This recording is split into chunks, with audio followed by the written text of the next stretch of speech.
Zdaj že 83-letni Ranko Žeravica je v vsakem trenutku pripravljen predstaviti svoje poglede na današnjo košarko, ki je izgubila kar nekaj osnovnih elementov.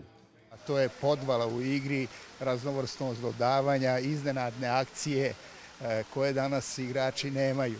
I onda najviše nam je i najviše kritikujemo što je igrač izgubio značaj. Treneri ne daju značaj igračima. Ko potuje z mladimi reprezentancami, opaža, da je večina v svojem svetu s slušalkami na glavi.